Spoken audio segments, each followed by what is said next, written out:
বাংলাদেশে অনিশ্চিত নারী বিশ্বকাপ, বিকল্প ভাবনায় আইসিসি।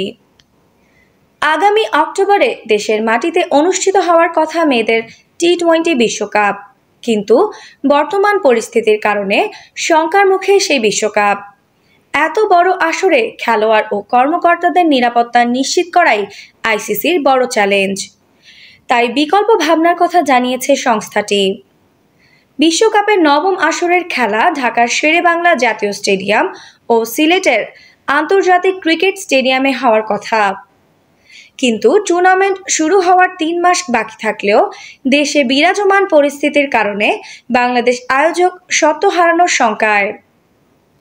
সোমবার 5 অগস্ট জনপ্রিয় ক্রিকেট ভিত্তিক ওয়েবসাইট ক্রিকইনফোর প্রতিবেদন অনুযায়ী, পরিস্থিতি স্বাভাবিক না হলে বাধ্য হয়ে বিশ্বকাপের ভেন্যু পাল্টাতে হবে।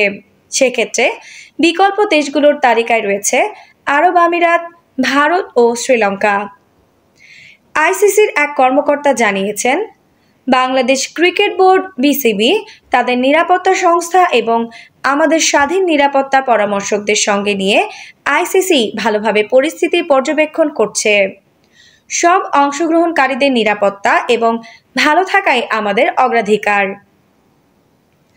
3 থেকে 20 অক্টোবর পর্যন্ত 10 দল নিয়ে মেয়েদের টি-20 বিশ্বকাপ অনুষ্ঠিত হবে বাংলাদেশে, কিন্তু বর্তমান পরিস্থিতি বিচার করে আইসিসি আনুষ্ঠানিকভাবে বিকল্প ভেন্যুর ব্যবস্থা রেখেছে।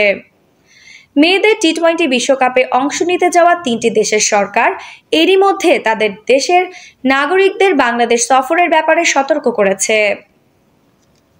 আফসানা নওরিন, বাংলা স্পোর্টস।